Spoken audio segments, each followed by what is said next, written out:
This is Suman Moodley with the Data Mindset Podcast. I interview industry leaders with a data-driven mindset who share insights around data strategy. Today I'm speaking with Michelle. Welcome to the show and thank you for joining us. Thank you. Michelle, can you tell us about yourself and your background? Sure. I'm Michelle Katics. I'm the CEO of BankersLab and Portfolio Quest.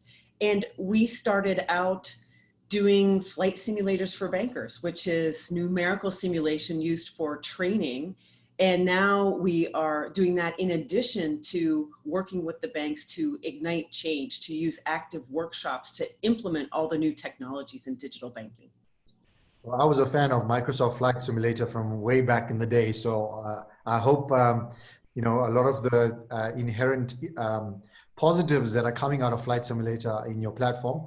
But I think it's a fascinating way to take out a lot of the misnomers from how you apply, a lot of the data and tech to the banking side. Can you tell me what are some of the challenges that you experience in terms of working in financial services with your platform? Sure. I think some of the challenges are really the challenges of the industry itself, which is that you have very big organizations who have difficulty to change and adopt new innovations, whether it be ours in training. They're used to lecture style, they're used to classrooms. Of course, now we deliver fully through Zoom, just like this, in a digital setting. We deliver through having people work in teams in Zoom rooms and collaborate.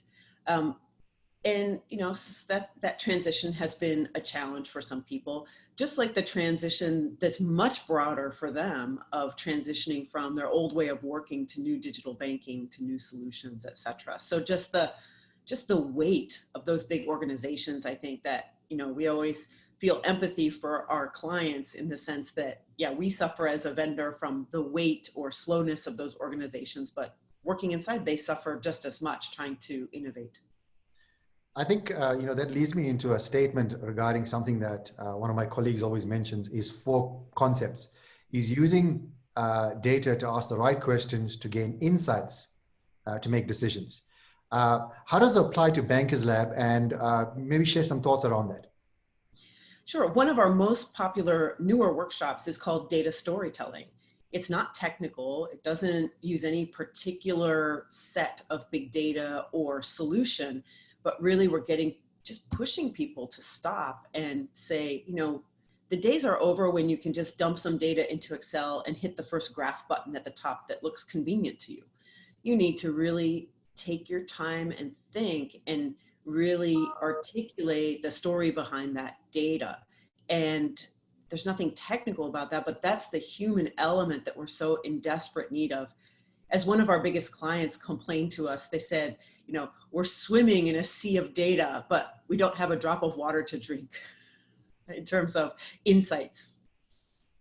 Thanks for sharing that. And I think in the current era, we've been through a pandemic. There's been a lot of, positives, challenges. People have interpreted work, life, and play in different ways. How have you adjusted, the team within BankersLab? What are some of the things that you've done to motivate, to keep the team going, and to work with your partners, customers, and vendors in an encouraging and enabling way? As a team, we've actually been essentially virtual since the beginning of the company many years ago. So in terms of our working style, this hasn't been really any transition. However, we have started to really connect more regularly with our clients and our partners and our faculty. So for just simple examples, we've got WhatsApp groups with our faculty, our partner companies, and just sharing what's going on. I'm finding that people are just hopping on Zoom calls from time throughout the day just to catch up with each other. And just a lot more outreach to our colleagues around the world to just stay in touch, because we're not going to bump into them during business meetings, etc. I think that's quite fascinating. Certainly in an era right now where there's not a lot of face-to-face time, we don't get together at the water cooler or grab a cup of coffee in the morning. What we found in our local market is having that interpersonal connection is certainly missed. But we've gotten by with all the tools that you've likely said. Michelle, in terms of the pandemic and your lifestyle, what have you adjusted personally in terms of making those changes so that you can accommodate and work in the way that you do? Well, I'd say I've certainly upped my game in terms of the home office. I have covered the wall here with those whiteboard papers so I can write on my walls. I might even paint the entire wall in whiteboard paint.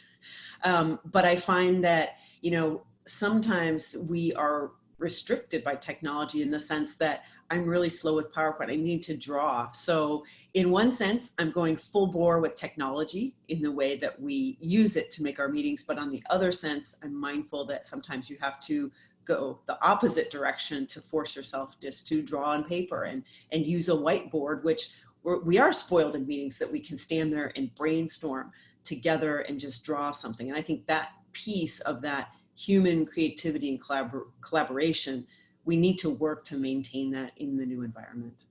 I mean, thank you for sharing that insight. I have a more technical question for you, which is, you're probably a very busy leader. You've got a wide and far-reaching team. How do you deal with email on a daily basis? Oh, some would say poorly. Yeah, I try my best to keep up. But some would say poorly because you need to prioritize according to the big picture. And sometimes the email stream does not correspond to that. So, obviously our clients come first. So apologies always to sometimes the faculty and staff and other people are, sort of family eats last at the table. you serve the guests first. So pretty much the clients come first. And final question from me is more of a strategic question. At the beginning of 2020, we would have made some forecasts for the new decade. We are entered the new decade, and for the year in terms of what's happening in our various industries. Has that changed at all since the pandemic's happened, and what have you seen in the industry? I think the forecasts have changed. A big data point that we're seeing in the industry is we're hearing that banks are actually spending more on doubling down on tech, big data solutions, et cetera. We are seeing that they are accelerating those investments in some cases, which, as you know, sort of people were frustrated with the slowness of the banks to really move more quickly towards digital solutions, big data solutions, et cetera. So I think that's been a pleasant surprise for everybody. And I think the key is to support the employees of those banks to enable those new skill sets, to enable that, you still have a culture of change that has to support those innovations. I think certainly innovation, I've learned a new concept in the last couple of weeks, which is renovation versus innovation. You perfectly aligned with that approach. Michelle, I appreciate you being on the show today and sharing your useful insights. How can people connect with you? They can go to www.bankerslab.com, or they can write to me, and I promise to get back to you soon at Michelle, Michelle, at bankerslab.com. Perfect. Thank you. On that note, I think you've been a fabulous guest. I appreciate you being on the show. Many thanks. This is Suman Moodley with the Data Mindset Podcast. To develop your data mindset and gain data insights, connect with me on LinkedIn.